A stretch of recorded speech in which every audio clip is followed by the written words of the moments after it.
Do you remember those orcas that were ramming into boats? Have you ever heard of whale worship? What are whales really saying? And are we close to finding out? All of that and more on Curations. This is episode 1, Whales.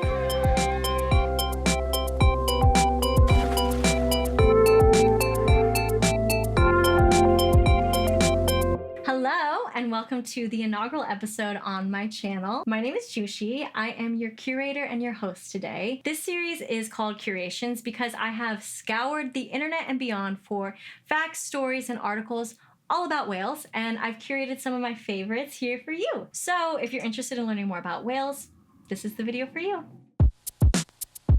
So today I've collected 5 stories that feature whales, but before diving into the main stories, let's just discuss some top-line facts and lay some groundwork. So whales are part of a family of mammals called cetaceans. Cetaceans include all types of whales, dolphins, and porpoises. So in a very basic sense, whales are like giant dolphins, and dolphins are smaller types of whales. And there's about 90 known species of cetaceans. We know a lot about whales. Obviously, there's a lot more to learn, but in some instances, we know every single member of a whale species. They all have names. We can track their migration patterns. We know when one dies. We know when one is born. We know so much about whales, especially because whale people are just really passionate people who have dedicated their lives to learning about them. So the theory on how whales evolved is really interesting. I think it can be easy to forget that they're mammals because, they live in the ocean, they're fully aquatic, but they are just as much mammal as like a cat or a monkey or a human. So the theory is they evolved to be on land first, and then they returned back to the water. So at some point they were a type of ungulate. Ungulates are a category of hoofed animals like deer, camels, hippos. Those are all ungulates. So these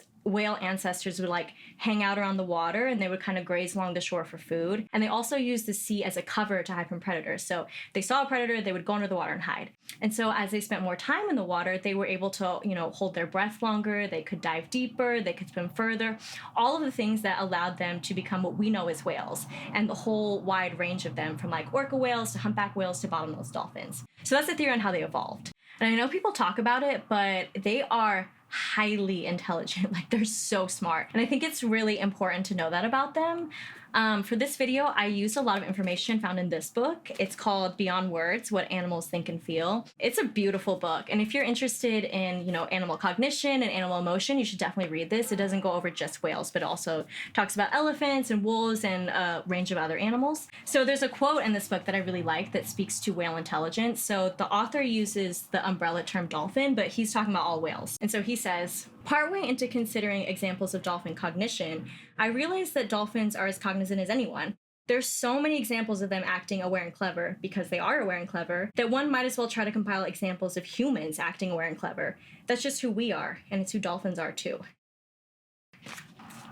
Love that. But that being said, I am going to compile some examples just because I want to illustrate how intelligent and complex they really are, because I do think it's important to understand. So first, they have a very intricate language system, and that system includes clicks, whistles, and vibrations. They all have unique names that they use to identify themselves and each other. So small groups / families of whales are called pods, and pods have their own unique calls that other pods don't use. So it's kind of like family slang. And then pods that hang out together are called clans, and clans also use a unique set of vocal calls that other clans don't use, so kind of like regional slang. And generally, whales across species understand each other to an extent, but there are literal dialect differences. And those differences could be the differences between American English and British English, or the difference between German and Spanish. So their vocalizations come in the form of sound waves, and those sound waves travel across the ocean, sometimes across several miles. And naturally, because, anyone in the ocean can pick up what they're saying, there's a little bit of eavesdropping going on, meaning cetaceans are able to understand and communicate with cetaceans of other species. Cross-species interactions are a widely observed phenomenon with cetaceans. So there's this really sweet example with Kylie. So Kylie's a common dolphin, and she has been seen to interact exclusively with porpoises. So she hasn't been seen interacting with other dolphins in over a decade, only porpoises. And she's seemingly fluent in porpoise language. So she's been observed to speak in the rhythm of a conversation with with like back and forth and very little overlap. So porpoises speak in clicks as opposed to vibrations and whistles like what dolphins do. And Kylie isn't able to get as high of a frequency of the clicks. So it's almost like she speaks with an accent. Also, Kylie seems to serve as like an auntie figure. So female porpoises will bring their young calves to her for her to carry around and take care of. And Kylie's just one example of an endless amount of cross-species interactions among cetaceans. In captivity, they're particularly fluent in each other's languages, but out in the wild, it's clear that they are using some level of a shared language to interact with one another. Cetaceans generally socialize a lot. They use like human-like communication to do things like execute hunts, to travel long distances together, to play, to teach their young. There's also compelling evidence that mother dolphins use baby talk to their young calves. So they've been seen speaking in shorter sentences with exaggerated sounds and a more sing-song tone. More on that later. Also, when whale pods haven't seen each other in a while, say they like went their separate ways over the summer and then the pods meet up again, there's like an audible excitement to their speech. So it's like much louder and more boisterous. It's literally like humans having a reunion party. During these get-togethers too, the children will play with each other, elders are going to link up, and then the female whales will just like sit around and talk for days, like almost like they're catching up on what they did while they were apart. There's so many other things that speak to the complexity of whales, and you'll definitely see that throughout the video. But I want to leave you with this final fact before we jump into the stories. So when we consider how intelligent a species is, one way we compare is by looking at the number of neurons in the brain, particularly the number of neurons in the frontal cortex. No neurons. So more neurons means more information is able to be processed and processed faster. So I have this chart here, and this shows the estimated number of neurons across species. So 7 of the top 10 are cetaceans. So orcas have the most neurons. Humans are at number 2, and they sit at around 16 billion to 21 billion neurons in their forebrain. Orca whales have nearly double the number of neurons that humans have. So obviously this research is incomplete, and these are estimations, but even the possibility that this could be true is like crazy. So I just think if we humans are using our neuron-rich brain to do, things like this, like reading, writing, relaying information using technology, just imagine what amazing things whales are doing with their brain power. Our first story addresses a phenomenon that stirred up quite a bit of discussion online last year. So this article is from CNN, and it's titled, "Why Killer Whales Won't Stop Ramming Boats in Spain." And this is written by Jacopo Prisco in June 2023. Sorry if I said your name wrong. So if you're out of the loop on this one, basically in the waters around Spain last year, there were orca whales, also known as killer whales, who were allegedly attacking boats. So from 2020 to the publication of this article, there were over 500 documented interactions between orcas and boats. A typical interaction consisted of a small group of orcas, and they would approach the vessel, sometimes they would circle around it, and they would ram into it, usually from underneath or at the side, and they would take a particular interest in the boat's rudder, so the part underneath the boat at the back that controls the steering. So in these so-called attacks, the orcas are usually trying to destroy the rudder in some way, whether that's like ramming it or biting it or whatever it is to destroy it. 1 in 5 interactions resulted in severe damage to the boat, and some of them even resulted in the boat completely capsizing and sinking. So I remember when this first started getting coverage and everyone was like, the whales are striking back. They're coming for us. They've had enough of us humans. They feel the impending doom of climate change. They're coming to take action. And I think especially because a portion of these boats were yachts, everyone wanted to kind of believe this narrative. And I get it. But here in this article, we dive a bit deeper and unlock what experts think is the most likely reason for this behavior. So like I said, a typical interaction consists of a small group of orcas, yes, but it's the same pod of orcas. So only about 40 orcas live in that area of Spain to begin with, and seemingly all the attacks are by the same 15 whales. Like all 500 plus interactions with the boats are carried out by what is likely the same 15 orcas. And of those 15 orcas, most are adolescents, with only 2 of them being adults. The adults don't interact with the boat. They seem to be supervising the younger whales. So why they're doing this is a little less clear, but experts have a few ideas. So the first theory is that it is some type of retaliation. So one of the 2 adults present at the attacks is a female named White Gladys. So when the incidents began in 2020, she was the only adult that was present. And supposedly there are signs that White Gladys had a traumatic run-in with the boat. The article doesn't go into detail on what the signs are, but whatever it is, experts think that it's possible that White Gladys is teaching the younger members of the pod to avoid a run-in like what she might have had. And she's trying to show them how to disable the boat. So that's one theory. It is possible that Miss White Gladys is organizing. But You want to know what experts think is the more likely reason? So some experts think that whales are literally just playing. Like they're just kicking a boat around and seeing what happens. So obviously cetaceans are known to be playful creatures. Dolphins are famously very playful. It's like a bucket list item for some people to like go play with dolphins. And not only that, cetaceans regularly engage in cultural trends. And playing with boats is possibly just a trend amongst this particular pod. And if you're like, what do you mean trend? I mean like trend, like cultural fads that come and go, like parachute pants, overlined lips, sushi bakes, like trend. So for example, in the 1980s, there was a female orca in the Pacific Northwest, and she started wearing a dead salmon on her nose, like a little hat. So she started wearing this dead salmon hat, and then within a few weeks, tons of members of her pod began wearing a dead salmon hat. And then 2 other nearby pods all began wearing salmon on their noses too. And so this was like all the rage for 6 weeks. And eventually it went out of fashion and everyone stopped doing it, but salmon hats were like the moment for no other reason than seemingly it just was a trend. Another trend is coined as kelping. So around 2007, whales of all different species have been seen playing with kelp. So they're like seen rolling in it, they like rub it on them, and again, they wear it also like a hat. So scientists believe that the slimy texture of kelp feels really good to whales, and kelp is known to have antimicrobial properties, so it can dislodge parasites and other bacteria from their skin surface. So it's literally like they're doing skincare. So this trend started with humpback whales, but now tons of different whale species engage in kelping. And again, this wasn't widely practiced among whales until like the late 2000s. So they weren't observed to be doing skincare until like the last 15-ish years. And the very last interesting trend / social behavior is humpback whale song. So in the 70s, researchers observed that humpback whale males were singing. So they were singing like a structured song with repeated notes and phrases.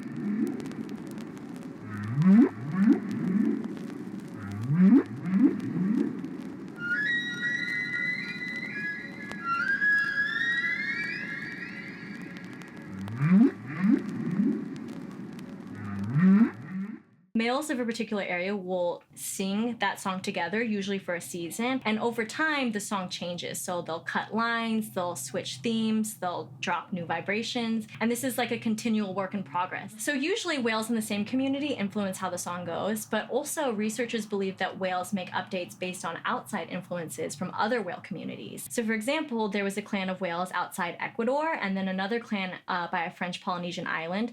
So in 2016 and 2017, the two groups had songs that were like completely different from one another. But then the next year in 2018, the whales from Ecuador were all of a sudden putting themes in their songs that sounded very similar to the themes in the French Polynesian whale songs. Usually this change is gradual, but sometimes the whales will update their song completely if they hear something that they like. So there's this example from 2000 where humpbacks around Australia's east coast changed their song completely and replaced it by a song by the whales on Australia's west coast. So the Australian East Coasters heard the West Coaster songs and they're like, what do you think they said? They said that's type different.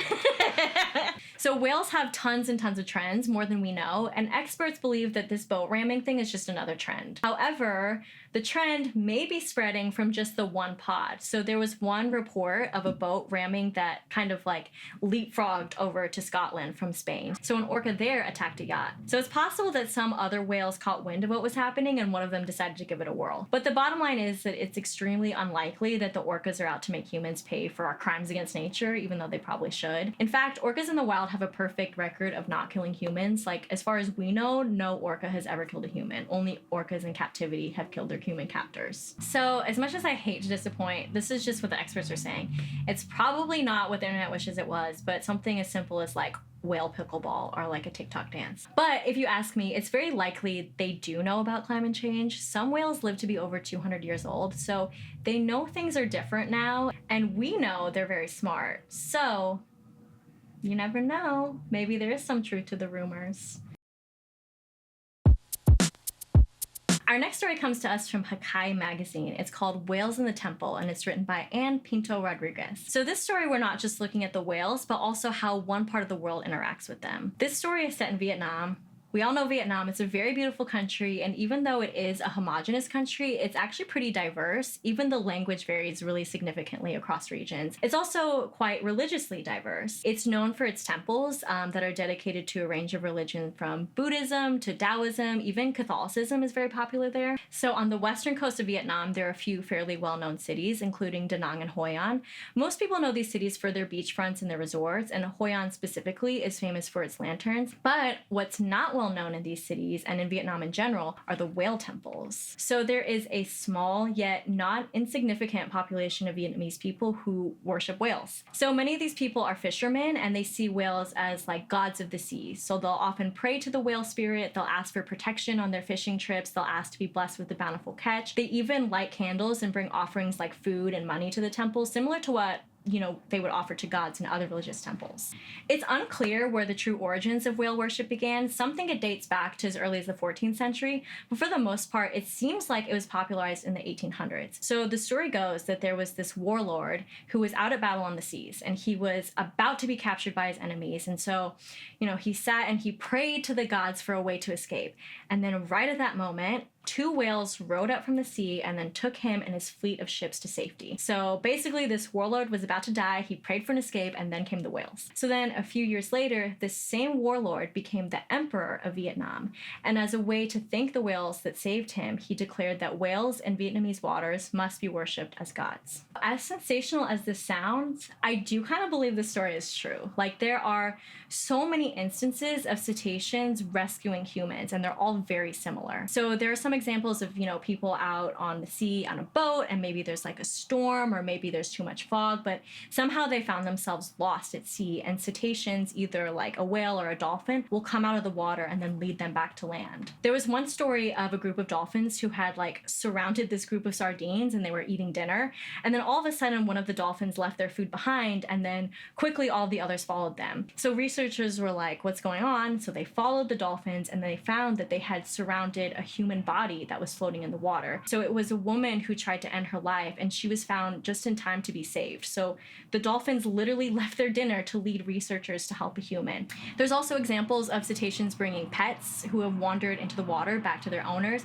Cetaceans have shielded humans from sharks. Like, there's just so many examples of them helping humans in distress that it's like not even an anomaly. It's just something that they do. So I don't know, I'm just gonna say it. Like, I don't just think this story about the Vietnamese warlord is true. Like, that definitely happened. And so back in the 1700s, this soon-to-be emperor has one of these experiences of being saved by a whale. He deems whales as gods, and then shortly after, the first whale temple is erected in Vietnam. And these are still around today. Again, people go there to pray to the whale gods, to give them offerings, but also temple keepers use the temples to house whale remains, so specifically their bones. So if a deceased whale is found at sea or is beached on the shore, they will conduct a proper ceremony and burial for it. In the article, there's a quote from a Vietnamese whale researcher, and he says, quote, "When fishermen see a stranded whale, they believe that the animal has chosen their village as its final resting place. They feel honored and obligated to give it a proper burial." So then after the burial, they wait a few years, and then they exhume the whale bones and take them to the temples to be stored or to be put on display. And this ritual is used for all types of cetaceans, not just whales. So basically the criteria is like a fin and a blowhole. And the amazing thing about this practice is because it's been going on so long, and because they take such care of these bones, these temples have become a very rich repository for whale information. So information that's super useful for conservation, for history, for research. The article called them a treasure trove of cetaceans. There was one research paper from 2021 that states the value of these temples is similar to what you would find in some of the largest natural history museums across the globe. So these collections in these temples rival collections in some of the world's best museums. So with these collections, researchers are also able to study and catalog the bones, and it kind of helps them fill in the gaps of knowledge about whale populations and structures throughout the history. Again, these temples have been around for 200 years, so researchers are able to use 200 years of, genetic sequencing. They are able to observe patterns of development, physical variation, morphology all throughout the years. And Even cooler, within these temples, they've been able to identify rare and endangered species of whales. So one of the rare species is Omura's whale. There's very, very little known about it. And this species was first observed in 2003. There's only been like a handful of sightings. And they were able to find 2 sets of remains of this extremely rare species within these temples. So they've been spotted less than 15 times, and here they have 2 skeletal sets available to be studied. The whale researchers in this article have a lot of hope for these temples. There are so many more that the researchers have yet to tap into, so there's so much more to learn and document. But if you remember, I said that they're located on the western coast where you can find a lot of resorts. One fear is that some temples have already been taken down to allow for luxury hotels and resorts to be built. Because of course. But those that are still around will continue to be a rich repository for marine mammal information. So read the story for yourself. I have a supplementary research paper, and both of those are curated down below in the description. I love this story. For me, I think it's just a reminder of what we can learn when we actually pay attention and when we treat things with respect. Story number 3 comes to us from High Country News, and it's called The Teenage Whaler's Tale, and this is written by Julia O'Malley in 2017. Photos included are taken by Ash Adams. So the last story was about how a community in one part of the world interacts with whales, and this story is about the relationship between whales and humans in a different part of the world. This story takes place across the Pacific Ocean on St. Lawrence Island, which is a part of Alaska kind of nestled between mainland Alaska and Russia. So this story centers around a 16-year-old boy named Chris Apasingok, who lives in a village called Gamble and is a member of the Siberian Yupik people. They're indigenous to that area of Alaska and Far East Russia. They are the most numerous of the various Alaska Native groups, and they speak both English and then one of their own ethnic languages. So before we get into Chris's story, I just want to set the scene of what it's like to live on St. Lawrence Island. So as you can see, it's very remote, it's very far north, so farming isn't really an option, and it makes a fairly weak economy. The average household income is about $5,000 to $10,000 a year, so far below the federal poverty line. And because it's hard to import things to the island, store shelves are often empty, and what is available is very expensive. The article says that even a bag of Doritos is around $11, and that was in 2017, so surely that's only increased. So resources are scarce, things are expensive, and imported food is kind of hard to come by.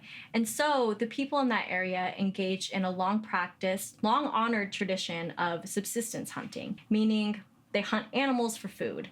And that includes whales. In particular, they hunt bowhead whales. So there's thought to be around 16,000 bowhead whales, and the population is growing. Alaska Native communities that do hunt whales take home about 50 whales total annually. And experts believe that they're actually an integral part of keeping the whale population healthy. One whale can weigh around 50 tons, so 50 whales a year yields about 600 to 1,000 tons of food that they otherwise wouldn't have. The article describes whale meat as, quote, densely caloric, full of protein, omega-3s, and vitamins. People eat it boiled, baked, raw, and frozen. Its flavor is mild, marine, and herbal, like seaweed. It's believed that Alaska Natives have been hunting these bowhead whales for at least 2,000 years. So this brings us back to Chris Apasingok. Like I said, he's 16 years old at the time of the story, and he is, by all accounts, a born hunter. So his dad describes him as someone who has a gift. Like, he can sense the wind, he can feel how animals are gonna move, he just understands.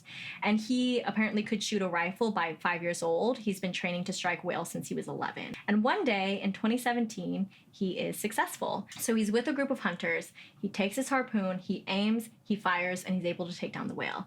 And it's his first successful whale hunt. Everyone on the hunt that day agrees it was his kill, and so to celebrate, the hunters all take a piece of the belly meat, and they eat it, and they pray, and they give thanks to the whale for giving itself to feed their village. So this is a really joyous moment for Chris. Like, the village is only a few hundred people, and Chris has essentially provided for all of them. In their community, bringing home a whale also indicates a passage from child to man, and the word his people have for hunter is more than just hunter. Like, it's more than even just provider. Like, it's a hunter is like a sacred role. So him doing this is like, it's huge on that front.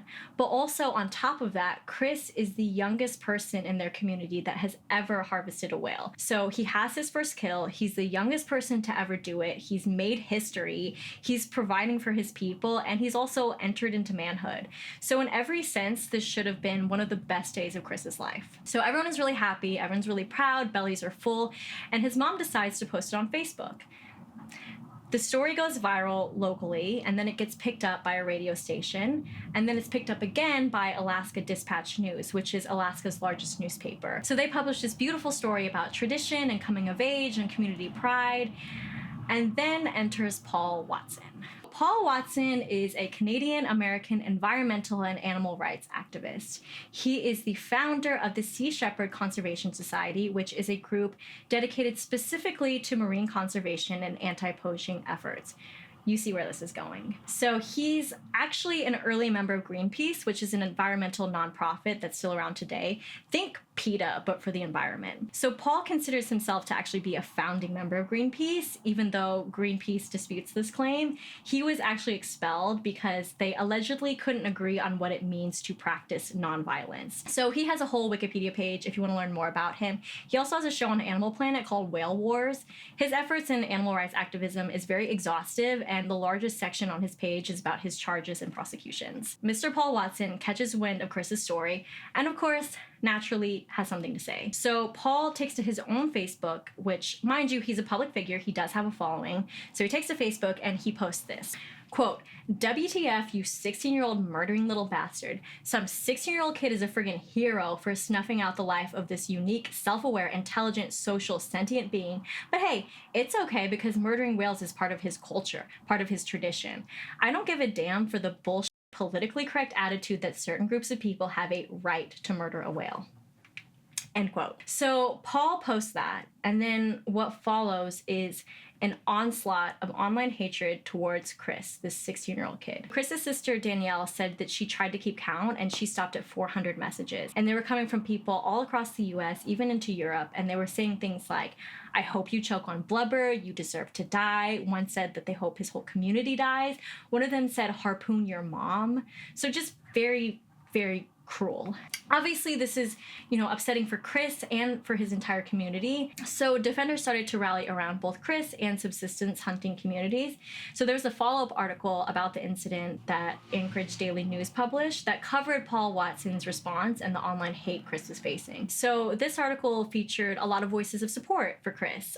Some were saying that, they wish people better understood this way of life. They want people to understand tradition and how this feeds their community and how it's an integral part of their culture. One teacher is quoted saying that he's worried that all the online hate might make UPIC youth start to internalize the ignorance and bigotry, and there's already a struggle for Indigenous youth to navigate the world to begin with, and stuff like this makes it so much harder. And so, somehow this teenager doing what he's been taught to do, what is unquestionably beneficial for his community, is now at the center of a global debate and has this magnifying glass that's been put onto his community that's already underrepresented and misunderstood. So in response to all this back and forth, Paul Watson said, this is his anti-whaling position. He's had it for 50 years, and it will always be the position he has till the day he dies. He was asked to be interviewed for the article that I'm covering, and he declined, but his organization did send a statement, and they said this. Paul Watson did not encourage nor request anyone to threaten anyone. Paul Watson also received numerous death threats and hate messages. It is our position that the killing of any intelligent, self-aware, sentient cetacean is the equivalent of murder. I think it is so interesting that they would say this, and I want you to remember that they said this. It is our position that the killing of any intelligent, self-aware, sentient cetacean is the equivalent of murder. It is weird because I can kind of understand. I feel like in some ways, it's hard to reconcile killing whales, especially given what we know about them. But maybe this will help. So the other name for orca whales, right? Killer whales. But if you recall, I said earlier in the video that orca whales have never killed a human outside of captivity. So why are they called killer whales? It's because they literally kill other whales and eat them. And not only that, not all killer whales kill other whales. So different orca whale pods have a range of different diets. For example, some orcas only eat fish to survive. So let's say they only eat salmon, so they hang out where the salmon live and that's all they eat. But other orcas may eat penguins, some eat sharks, some eat sea lions, and some eat other species of whales. They'll eat minke whales, they'll eat sperm whales, they eat gray whales. And when they do hunt gray whales, because gray whales are so much bigger than them, orcas will often separate a young baby calf from its mother and then kill it. Like, they literally kill babies. And so there's all these different whale diets, and it's very unlikely that any orca eats all of the things that an orca could possibly eat. They tend to stick to fairly rigid diets. And the difference in their diets isn't dependent on where they live or, what they have access to or anything like that. It's purely cultural, meaning they eat what they eat because that's what their family eats and that's what they've been taught to hunt and eat. And the culture runs really, really deep. So orcas never stray from the diet that they were born and bred into. There's an example in this book of a group of mammal-eating orcas, and they were taken into captivity, which we hate, but the person who captured the orcas didn't know that the orcas had different diets. So they were feeding them fish because that's what the whales that they already captured were eating. And so the mammal-eating whales refused to eat the fish to the point that some of them died miserably of starvation, even though they could have eaten the fish. And so there was one female whale left who was like on the brink of dying, and a fish-eating male in captivity was with her. And so he basically negotiated with her to eat the fish by, talking to her. He ripped the fish in half. He gave her one half and he ate the other half so she could see that it was safe. And then after she ate that first fish, then she was eating hundreds of pounds of fish a day. So first of all, that is so sad. And I am going to return to the story of these two whales later. But I think this just goes to show that these cultural diets run really deep. And again, these are cultural differences. I can't stress that enough. So orcas never stray from the diet that they were born and bred into, even if it involves the killing of other intelligent, self-aware, sentient cetaceans, which is murder, according to Paul Watson and the Sea Shepherd Conservation Society. I'm not sure if Paul has ever spoken to this orca behavior or not, but I would be very surprised if he did. I think the success of organizations like his hinge on really black and white, sensationalized thinking. They really latch onto fixed positions, and I think it can be hard to make people look at the situation in shades of gray. There's a quote from a whale conservation attorney in the article. I think this sums it up really well. The NGOs we deal with are ideologically driven. This is what they do. They save stuff. The collateral damage to communities doesn't factor into their thinking.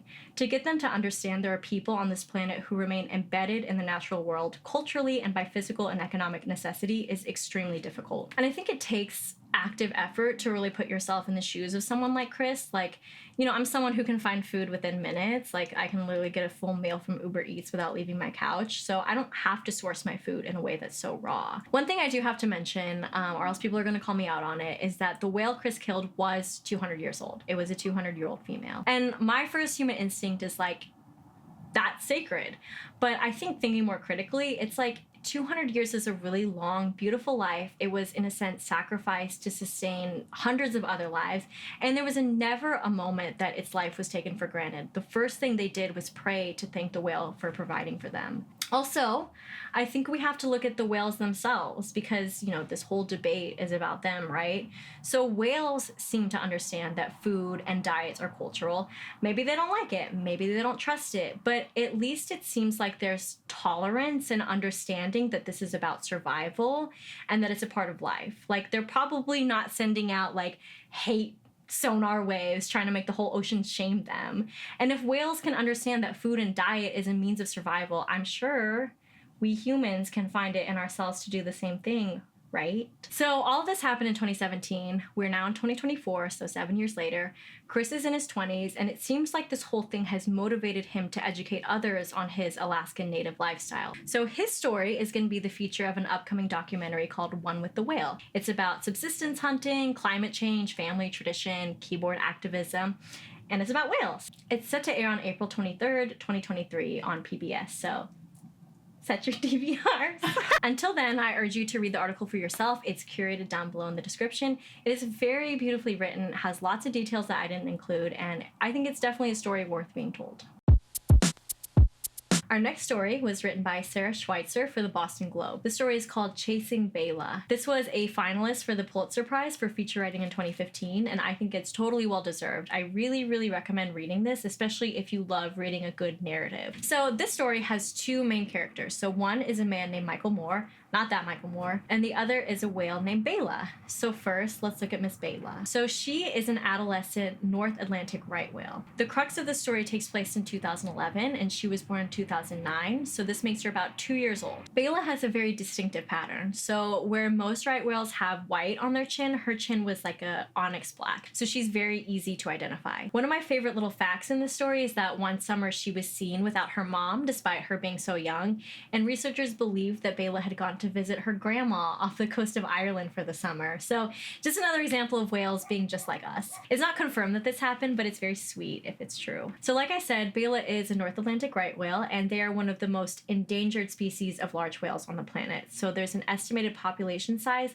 of less than 400. Of those 400, fewer than 70 are females that are of reproductive age. So only 70 individuals who could viably grow the population. It's believed that their population is dwindling at such an unsustainable rate due to humans, of course. So back in the Dark Ages to around the 1900s, whale blubber was a huge commodity with a lot of different uses, from lighting to machine lubrication to perfume. And right whales are quite big. They can weigh over 60 tons, so that means they have an abundance of blubber. They're also very slow, and they don't seem to fear humans nearly as much as they probably should, so they would often come right up to boats. Supposedly the reason they were even named right whales is because they were the right whale to kill. So by the time that whale oil demand had declined, the population of right whales went from in the thousands to possibly around 100 total in the North Atlantic. Another reason their numbers are so small is because they also tend to live along the eastern seaboard. So this is basically the waters along the east coast of the USA. Right whales have the nickname of the urban whale because that area of the ocean is super developed, meaning that there are a lot of ports, ships, there's a lot of pollution, a lot of noise, and there's also a lot of nets. And a lot of those nets are ropes that are for lobster and crab hunting. And for some reason, right whales are particularly prone to getting entangled in those nets. In the article, it says that 83% of right whales tracked by scientists have scars from entanglement. They believe it's because of how right whales feed, so they're a type of baleen whale. Baleen whales are the whales that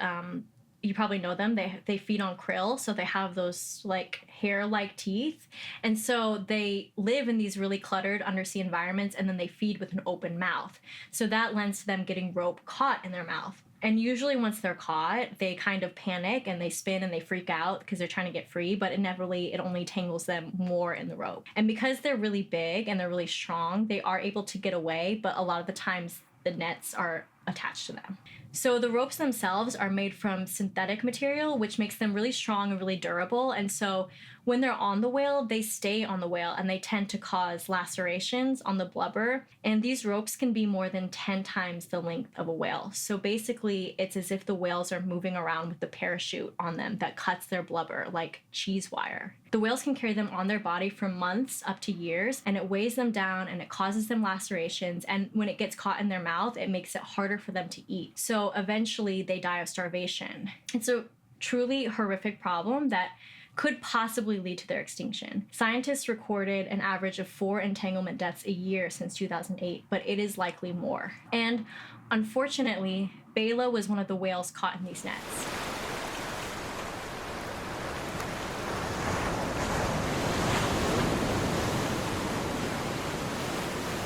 On Christmas Day 2010, a right whale with a distinct black chin was spotted with the ropes around her, anchored in her mouth, and coiled around her flippers.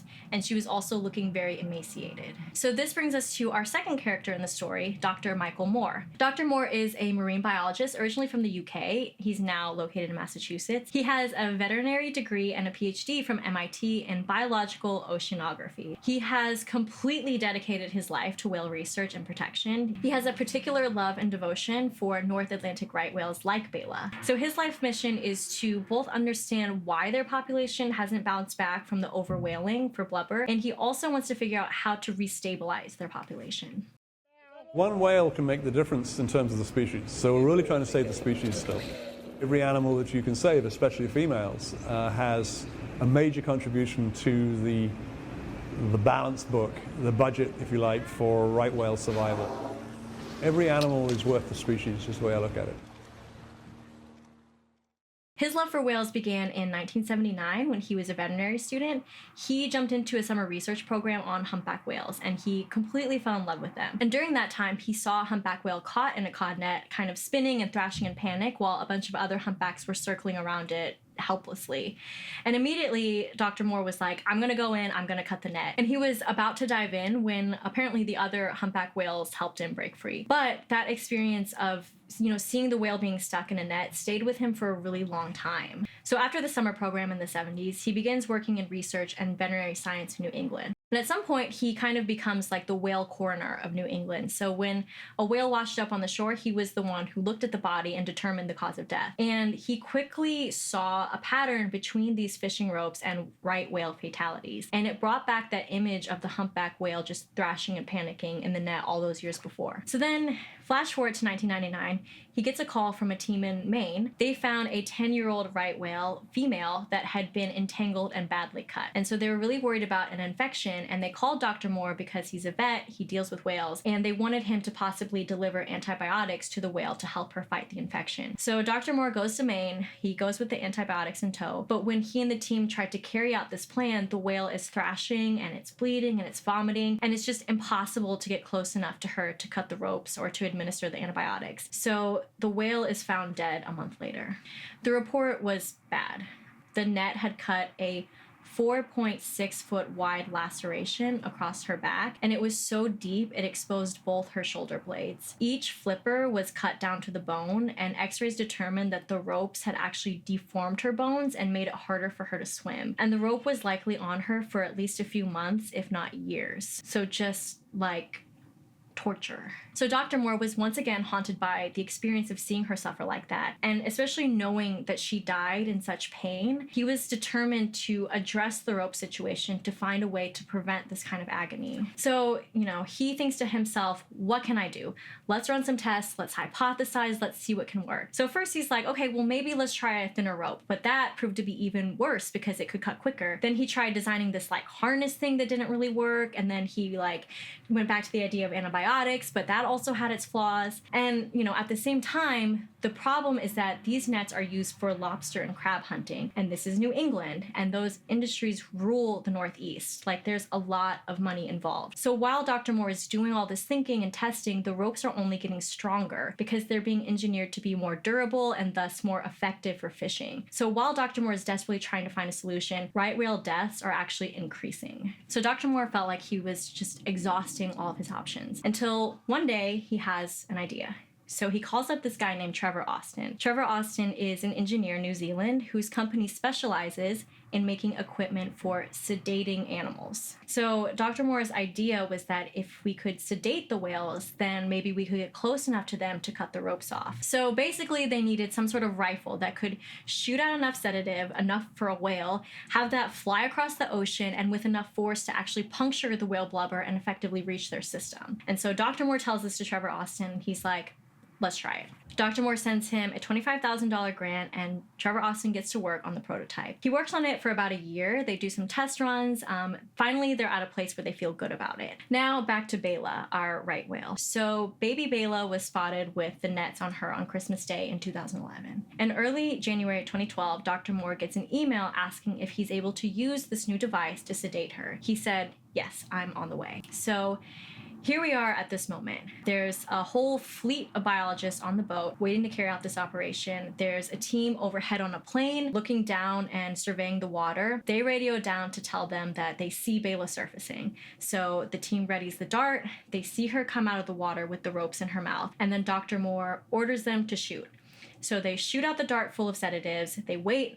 There's a buoy attached to the dart to track whether or not it made contact. So they watch the buoy, they see it move, and they think success. And so there's a quick moment of excitement because they're like, whoa, we did it, we made contact. But then immediately they check on her to make sure she's just sedated and not dead. Because remember, tranquilizers are very weight sensitive, and there's no way to determine a wild whale's weight. So they basically just had to do their best guess. And so they go, they check on her. She is alive, she's sedated, and they have about 90 minutes until the sedative wears off. And to be clear, she's not unconscious, she's just heavily sedated, so she's really out of it. The article goes into a really interesting description of the team working on cutting the ropes off of her. Eventually, they determined all the ropes had fallen free and were no longer attached to her, and so at that point, they administer some antibiotics. So overall, this is a success. They're able to cut the ropes off of Bayla, and they're able to give her medicine to treat the wounds the ropes have caused. So the team that actually cut the ropes off of her is one that does this kind of work regularly, so they're experienced with freeing whales from fishing net. And so after the mission, Dr. Moore approaches one of the members and he's like, hey, I just need to know, did the sedation make a difference in the work that you do? To which he replied, hell yes. Okay, so this happens in January. In February, they find a dead whale calf in Florida with a little black chin. And it was determined that Bayla died from severe emaciation and lacerations, just like all the other whales that die of entanglement. They also found that she had some rope still in her mouth that the team didn't get because it was so deeply embedded that new tissue had grown over it, meaning she was attached to those ropes for a while. And not to drive the point home so hard, but like she was only 2, so it's possible that she had the ropes on her for a very good chunk of her life. Ultimately, Dr. Moore's plan was not a success. It didn't do what he was hoping to do, and it was a very hard pill to swallow for him. The article ends with him kind of reflecting on this failure, acknowledging that he dedicated his life to saving these whales, and he feels like he's yet to succeed. And it's a very bittersweet end to a very compelling tale. So since this article, Dr. Moore has continued his work and his research, and he even wrote a book called We Are All Whalers, and it's about North Atlantic right whales and our role in their endangerment. I definitely commend Dr. Moore for kind of bearing the burden of whale salvation when the problem is so much bigger than him. It's systemic. In some ways, we are all whalers, and I'm sure the emotional toll is really immense. I feel like there are some connecting themes between this story and the story about Chris. So both are about the conflict between human interest in whale preservation, and it's funny because Dr. Moore's book talks about how we often think of whale endangerment as people like Chris with their harpoons, but it's actually commercial fishing that's what is more profoundly encroaching on them. And I think we need to make that visual shift in our brain to really understand where to focus our attention when it comes to whale endangerment. The other parallel is between the two men in both stories who have both dedicated their lives to protecting whales in very different ways. One of them I like more than the other, and because I like Dr. Moore so much, I'm going to end this section with an audio clip from him. I got this from the article, so you can listen to it there as well. And again, I really, really recommend you read it. It is a Pulitzer Prize finalist, but if you don't, I do want to share this clip with you because it's just very lovely, and I want you to hear it. It's a hard thing to talk about as a scientist, and I'm not sure I can necessarily describe it very well, but these animals, they're beautiful. They're an extraordinary product of the process of evolution, and as such, I have a lot of respect and love for them. Our last story is about a nonprofit organization called Project CETI. CETI is short for Cetacean Translation Initiative. Their goal is to learn how to translate whale language into human language and to eventually communicate back with them. I recommend you watch this video from TEDx, which I've curated down below, and it's also in a card. In it, the founder discusses what the goal is for Project CETI and how they plan to achieve it. So I can tell you in a nutshell what they're doing, which right now is a twofold approach. The first part is that they're looking specifically at 2 types of whales. They're looking at Pacific Northwest orcas and sperm whales in the Caribbean. And basically they're documenting as much as they can. So they're using underwater recording devices to record them speak. They're taking in as much of their vocalizations as they can. And they're also using non-invasive drones to document the behavior that's paired with the vocalization to see kind of what they're doing and contextualize it to what they're saying. So that's the first part. And then the next part is that they're feeding all of this information to AI. So they're using machine learning to kind of decode the language. Like they're using AI to detect possible patterns in their speech. They're figuring out sentence structures. They're looking for repeated words or phrases and when those phrases tend to be vocalized. Anything that could be a possible learning that might advance our understanding and what they're saying. And remember how I said earlier that mother whales use baby talk.